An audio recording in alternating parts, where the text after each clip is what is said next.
event is Women 2.0, and when I heard about it, I felt that the moniker was probably a bit misplaced for women anyway, because for new things and young things like the web 1.0 and 2.0 might make sense, but for women who have had to reinvent themselves since ages, and certainly I'm sure even women in this room have had to reinvent themselves in their own lifetime as daughters, wives, mothers, friends, and many other roles that encompass who we are.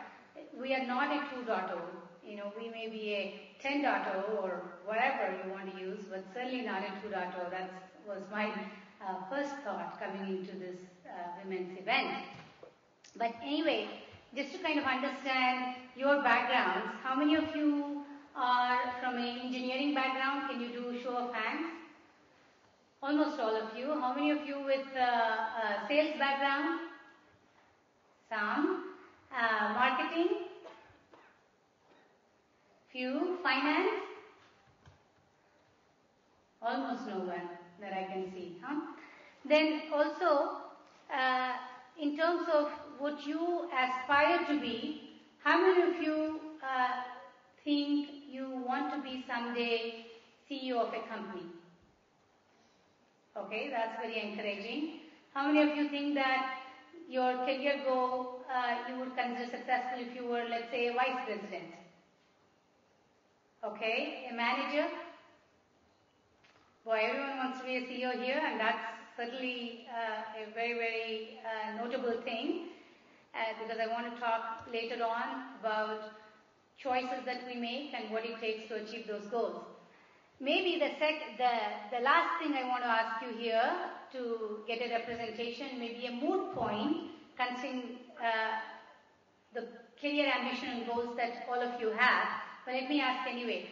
How many of you think of working as one? How many of you work because you think financially it's important for you? How many of you work because you think it's important for you to work to feed your good representation? The conflict for women to work is, I think, very age-old.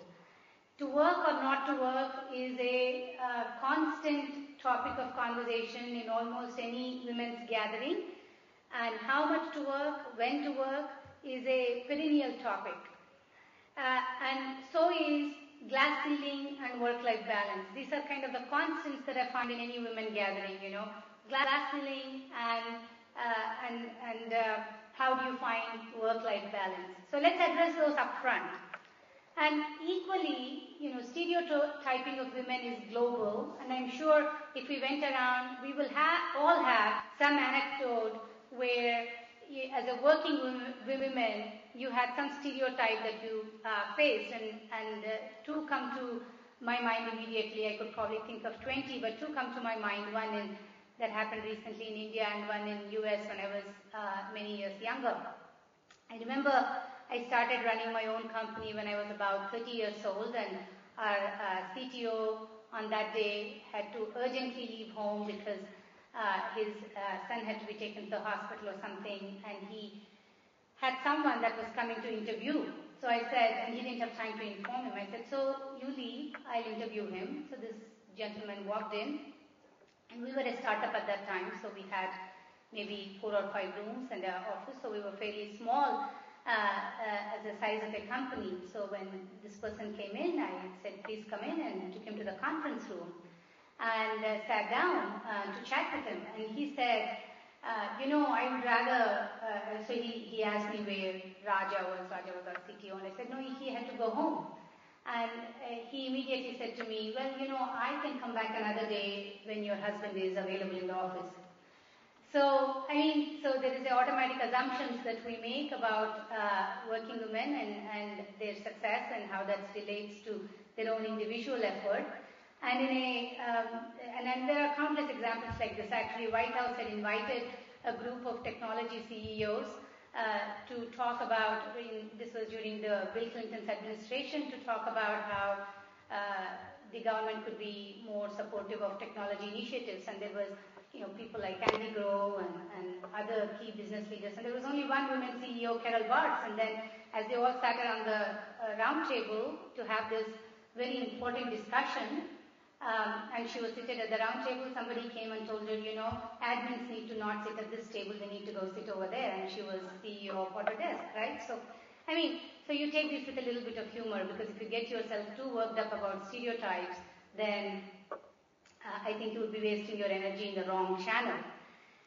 But why I was talking about stereotypes is I often see young women getting very worked up about this, and then my question is, what is a woman's crusade anyway? What is it that you want to achieve in this world? Because we have limited time and we have limited energy, and we have to channel that into what we think is the most important priority for us. And, is it to get rightful recognition? Is it to have some parity and equality? Is it to be recognized for the superhuman multitasking that every woman does? And so on and so forth, right? We could have a long list.